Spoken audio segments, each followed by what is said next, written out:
Hi, I'm Alex Howard, and welcome to this week's episode. In this week's episode, I'm going to be answering some of your questions.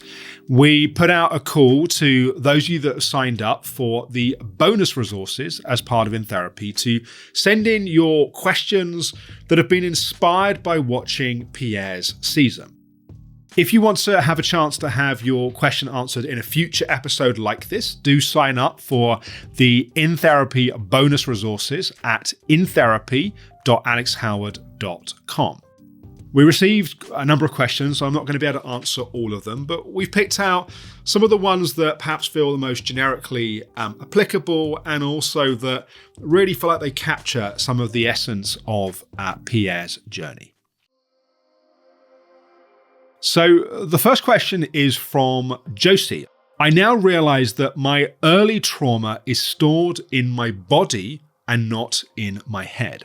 My question is, once this has been identified, how does one work to dissipate these old traumas?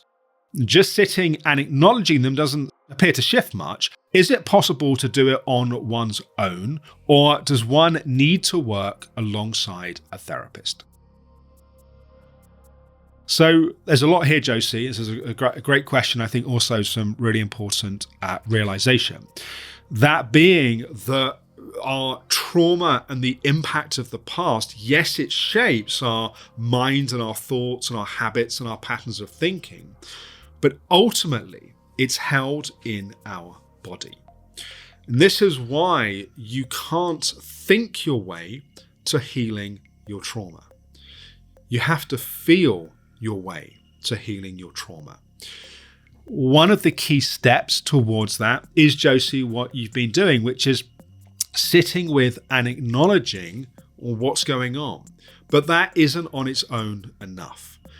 One of the real keys, and this is one of the key themes that came out in working with Pierre, is we have to learn to meet our three core emotional needs for ourselves. As children, we are totally dependent upon our primary caregivers to do that for us. And as we talked about with Pierre, if they don't do that effectively, we don't learn how to do that for ourselves. And so by learning to meet our needs for boundaries, for safety, for love, and as we really integrate those in ourselves, by doing that, this then allows the innate wisdom in our emotional body to start to heal and process that emotion.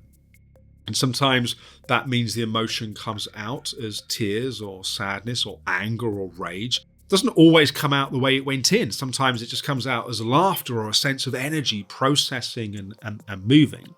And in terms of the last part of the question, can you do this on your own or do you need to work alongside a therapist? There's a lot we can do working on our own. My Reset program, you can find out more about that at reset.alexhoward.com, is designed as a self-led coaching program to really support our healing work. And for many of us, doing some work one-on-one with a skilled practitioner can be incredibly effective and helpful. If you want to find out more about my practitioner team, you can go to theoptimumhealthclinic.com, and we have a team of therapeutic coaches that are trained in the same approach that you see as part of In Therapy. Our second question is from Emma. So Emma writes, where is a good starting point for feeling your emotions if most of the time you get a sort of emotional numbness, or your feelings are so fleeting that it's hard to grab hold of them in order to sit with them? So firstly, that emotional numbness is part of the emotional defense. And so we learned as kids that it wasn't safe, there wasn't the support to feel our feelings and emotions. And so everything sped up, and that almost sped up to a point of just shutdown and numbness. And in that place, when we feel into our emotions, we just don't really feel anything. So there's a question that can be really helpful to take us the next step with this. So if what you're feeling is numb, or what you're feeling is empty, or what you're feeling is nothing, The question to ask yourself is, what kind of emptiness is this? Or what does this emptiness feel like, or numbness, or whatever the word may be? So you're exploring the quality of the absence or the numbness or the nothingness. And that will normally start to open up a sense of, well, there's an emptiness and a deficiency. What does that feel like? It feels like something's missing. Well, what's missing? What's missing is a sense of love or holding. And so within the not feeling, there's often a pathway into starting to feel. In terms of the feelings feeling like they're too fleeting, or being able to really get a sense of that before moving on to the next thing, this is where things like meditation practice are really helpful. Because meditation teaches us to be present to what is, and to be able to stay with things either when they feel difficult or when it feels like they're jumping and moving around, for us to just learn to come back. When we've spent decades in our life with everything going too fast and escaping and running away from what's going on, it can take some time to learn to be present. And we have to practice. And sometimes it feels like we're spending lots of time doing that and nothing's really shifting. And then one day it pops a bit and it starts to move forwards a little bit. So be patient, keep working with it. And it sounds like just the awareness that there's numbness and the awareness that you're struggling to stay present to it is in of itself a sign that you're on the right track. And so our third question is from Yvonne. Yvonne asks, I'm very isolated from the world. I have very little social skills due to shutting down as a child from family abuse. Living in my head and dreaming of a better life. My question is, do I leave the only place I have that is safe, my dream world, my head? It is the only route I have. The real world is unsafe towards me, and I have no place in it. So Yvonne, it sounds like what you learned to do, a little bit like Pierre did, and we talked about this in a number of times in Pierre's sessions, where he would go to fantasy as a way of escaping what was going on. That your dream world is a place where it sounds like you feel safe, that you feel a sense of kind of love and connection and so on. And so what you need to do is to learn to cultivate that same place in the real world. Now, I'm going to make the assumption that you're no longer in the environment that was abusive. If you are still in that environment, it's really important to get support to take steps to get out of that environment. But on the assumption you're no longer in that external environment, the relating to the world as an unsafe place is not actually living in the reality of now. It's living in the history of the past. And so the holding and support that you crave and need is that we all live in the same world. We may have different characters and people and places, but the same planet Earth. And so we sometimes need to learn to not get pulled to the past and to live in the present in a new way that's different to the past. And so one of the things that will help you with that is learning how to self-regulate your own nervous system. If we didn't learn co-regulation from our caregivers, we didn't have the building blocks to learn self-regulation. But that's something you can actively choose to learn as an adult. And if you can learn to build that sense of presence and safety in yourself, it'll make it easier to take steps into being in the present moment. And remember, this doesn't have to be a binary either or, that you completely let go of that safe dream world and just have to be here in the real world. You can gradually learn to build a sense of safety, build a sense of connection in the world now. And then what should happen in time is you don't want to go to escape to the dream world, because you build a world in your life that is a place that you actually want to be part of. And that can take time. And that takes some practice, that takes some skills, and that can also take having the right external support to really hold us in doing that. The next question is from Erica. Erica asks, I have chronic fatigue and I know meditation would be helpful to calm my nervous system. But because of how physically draining it is, I haven't been able to establish it as a regular daily habit. I'm wondering why I'm finding meditation to be so incredibly draining. Can you shed any light on this? So I think it's a great question. And I don't know the answer to the question for you specifically, Erica, but I have some signposts of how to hopefully help you find the answer. So really the question is, when you sit or you lie down to meditate, what happens?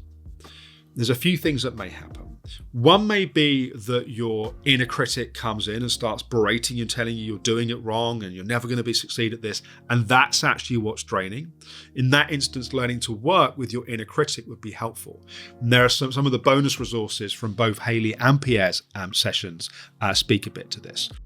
It may be that what comes in is an achiever pattern and a sense of trying to do it right and trying to be the best of it and then feeling like you're failing at it. It may be that what happens is actually things start to calm and you go from being tired and wired to just feeling tired. And actually, relaxing and surrendering into that is a pathway to a deeper sense of healing. So a pattern I've seen a lot of with chronic fatigue is that meditation takes people out of maladaptive stress response.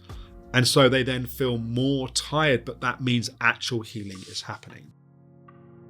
It may also be something else that's going on. So the way to answer this question is to really explore what's actually going on.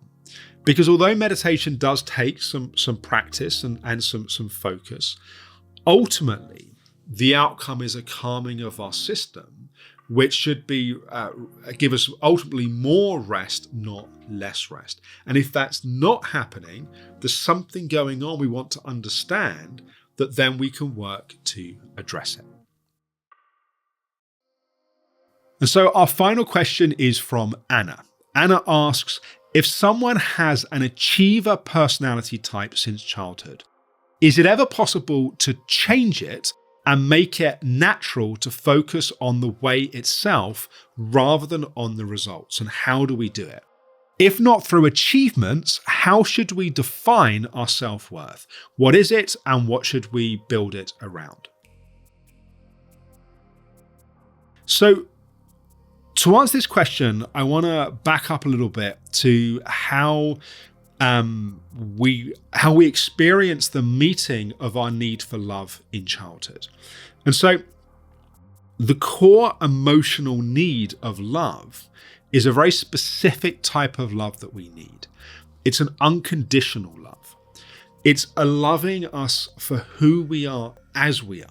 Not loving us because we did this or didn't do that, or we achieved this or we attended to this person's need, but it's an unconditional adoration for us as we are. When we receive that in the way that we need, we learn that we are lovable. Not that we're lovable for this or for that or whatever, that we just are lovable in our core.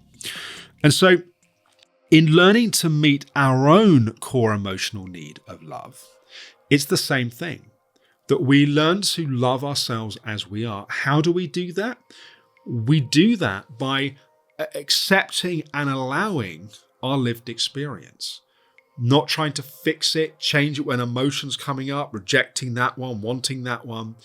The way we learn to meet ourselves emotionally and the giving permission and the allowing of that is a meeting of that need of love. So when we learn to meet that need, then our self-worth and self-esteem is not dependent upon what we do and what we achieve. It's there as part of the foundation of who we are. Now, that doesn't mean that we're not going to have aspirations to do things. I mean, I don't think it's a secret. I'm a driven, ambitious person. That's why I built the various organizations that I have, and why I'm so passionate about in therapy and all the work that goes into putting all of this stuff out there. And yes, of course, I'm driven by a mission that I feel deeply passionate about. But I'm also, I'm driven. I want to be successful in what I'm doing. But my self-worth and my self-esteem is not tied to the outcomes of those things. When things go well, it's nice and I like it, but it doesn't really change how I feel about and how I see myself. And that's because of this work on building self-worth and self-esteem that's separate from those achievements. I went through personally a challenging chapter when I was trying to reconcile that achiever pattern, when I could see that achiever pattern had been the source of a lot of suffering and a lot of difficulty in my life. And so almost inevitably, when a pendulum swings to try and find balance, it swings too far the other way. And for a while, I was very rejecting of that part of myself. I was almost the anti-achiever in terms of how I related to myself. But that was a phase that I moved through to then integrate that the positives and the good of being driven and wanting to make things happen, but doing it from a healthier, more sustainable place. And the key to that is working on your self-esteem and self-worth independent of the achievements. And the way you do that is by meeting that core emotional need of unconditional love. And the way you do that is how you respond to your experience and cultivating a place of meeting yourself from a kind, gentle, soft, and loving place. So thank you to all of you who sent in questions. I'm sorry I didn't get to answer all of them, but I think the answers here have actually spoken to quite a few more of the questions. And we'll do another one of these sessions, I'm sure, after the next season of In Therapy, which, by the way, we're currently filming, and we are super excited to share with you all. That will start airing in the coming weeks. If in the future, as I say, you want to get access to these, to ask questions and to all the bonus resources, you can go to intherapy.alexhoward.com. And in the meantime, until we start releasing the new season, do check out the library of episodes on YouTube. There's well over 100 episodes of In Therapy in different formats as we've evolved the format over recent years. But if there's a particular area you want to go deeper into, there's a good chance there's a number of episodes exploring that in some more detail. And we do still look at all the comments that come in, so please do share your reflections, your questions, and just how you perhaps have been impacted by watching those sessions. So thank you for joining me for today's episode, and I'm really excited to share the next season with you in the coming weeks. Thanks for watching.